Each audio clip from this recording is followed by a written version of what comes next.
Allah. Assalamualaikum warahmatullahi. Sebelumnya sudah kita ketemu, sudah jabat tangan, maka setelah sholat tidak disyariatkan jabat tangan. Ya. Kenapa? Karena jabat tangan setelah sholat dianggap oleh sebagian orang sebagai suatu syariat yang menyertai sholat. Bukan suatu perkara duniawi. Ya. Kita setelah sholat kita boleh lihat HP, boleh, nggak ada masalah. Kita setelah sholat kita boleh Komen, subscribe, Berjabat tangan setelah sholat berjamaah, jamak dilakukan mayoritas umat Islam Indonesia.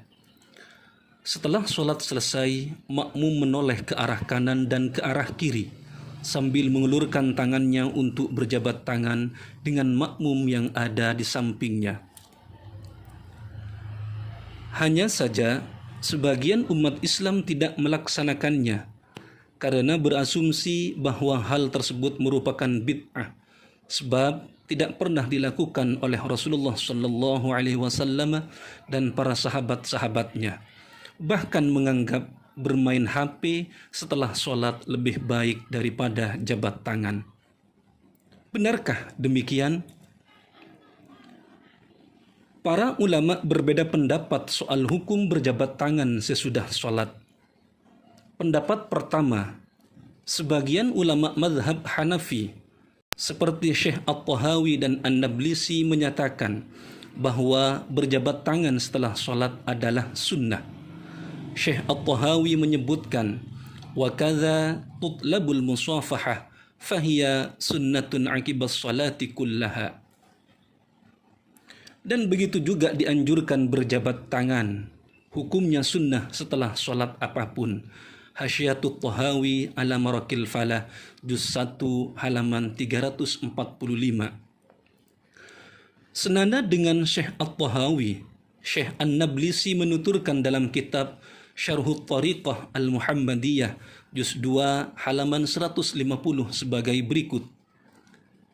Innaha dakhilatun tahta umumi sunnatil musafahati mutlaqan. Berjabat tangan setelah sholat masuk dalam keumuman kesunnahan berjabat tangan secara mutlak. Pendapat kedua, sebagian ulama mazhab Hanafi mengatakan hukum berjabat tangan dimaksud adalah makruh, sebab dikhawatirkan adanya asumsi bahwa berjabat tangan setelah sholat hukumnya sunnah dikarenakan dilaksanakan terus-menerus. Syekh Ibnu Abidin menerangkan sebagai berikut. Waqad surraha ba'du ulama'ina wa ghairuhum bikarahatil musafahatil mu'tadati aqibas sholawati ma'a anna al-musafahata sunnatun wa ma dhaka illa likauniha lam tu'athir fi khususi hadzal mawdi' fal muwadhabatu 'alaiha fihi tuhimul 'awama bi annaha sunnatun. Sebagian ulama kita dan ulama lain menerangkan kemakruhan berjabat tangan setelah sholat. Padahal hukum berjabat tangan pada umumnya adalah sunnah. Hal itu tidak lain karena tidak ada riwayat tentang berjabat tangan pada waktu itu atau setelah sholat, sehingga mentradisikannya dapat menimbulkan prasangka bagi orang awam bahwa hal itu merupakan kesunnahan. Raddul Mukhtar ala Durril Mukhtar, juz 2 halaman 235. Walaupun demikian, ulama yang memakruhkan berjabat tangan sesudah sholat menerangkan, jika ada seorang muslim mengulurkan tangannya untuk berjabat tangan, maka sebaiknya kita tidak boleh menolaknya. Sebagaimana dijelaskan oleh Syekh Al-Qari dalam kitab Mirqatul Mafatih, Syarah Mishkatul Maswabih, juz 8 halaman 494. Wa ma'a hadza idza madda muslimun yadahu lil musafahah fala yanbaghi al-i'radu anhu bijadbil yad lima yatarattabu alaihi min adza. Meskipun demikian, jika seorang muslim mengulurkan tangannya untuk berjabat tangan, maka tidak selayaknya bagi kita berpaling darinya atau menolaknya dengan menarik tangan, sebab hal itu bisa menyakiti perasaannya. Pendapat yang ketiga, Ulama madhab Syafi'i menegaskan hukum berjabat tangan setelah sholat adalah mubah. Imam Nawawi menjelaskan dalam kitab Al-Adhkar An-Nawawiyah juz 1 halaman 337 sebagai berikut. Wa amma ma'tadahu an-nasu minal musafahah ba'da salatay subhi wal asri fala asla lahu fi syar'i ala hadzal wajhi walakin la ba'sa bih. Adapun apa yang menjadi kebiasaan masyarakat berupa jabat tangan setelah sholat subuh dan sholat asar tidak ada dasarnya dalam syariat Islam, akan tetapi tidak apa-apa untuk dilaksanakan. Syekh Izzuddin bin Abdissalam juga menjelaskan dalam kitab Qawaidul Ahkam fi Masalihil Anam juz 2 halaman 173 sebagai berikut. Wal bid'ul mubahatu amthilatun minha al-musafahatu aqibas subhi wal asri. Dan contoh bid'ah yang mubah antara lain berjabat tangan setelah sholat subuh dan sholat asar. Sedangkan senada dengan kedua ulama di atas, Imam Ramli dalam fatwanya juz 1 halaman 386 menerangkan sebagai berikut. Su'ila amma yaf'aluhu an-nasu minal musafahati ba'da shalah hal huwa sunnatun aula fa ajaba bi anna ma yaf'aluhu an-nasu minal musafahati ba'da shalah la asla laha walakin la ba'sa biha. Imam Ramli ditanya soal apa yang dilakukan oleh orang-orang berupa jabat tangan setelah sholat, apakah hukumnya sunnah atau tidak? Beliau menjawab, apa yang dilakukan oleh orang-orang berupa jabat tangan setelah sholat tidak ada dasarnya, akan tetapi tidak apa-apa untuk dikerjakan. Dari paparan di atas dapat disimpulkan, ulama berbeda pendapat tentang hukum berjabat tangan setelah sholat. Sebagian ulama mazhab Hanafi menyatakan kesunnahannya, sedangkan sebagian ulama mazhab Hanafi yang lain menganggapnya sebagai makruh. Sedangkan ulama mazhab Syafi'i menghukuminya mubah.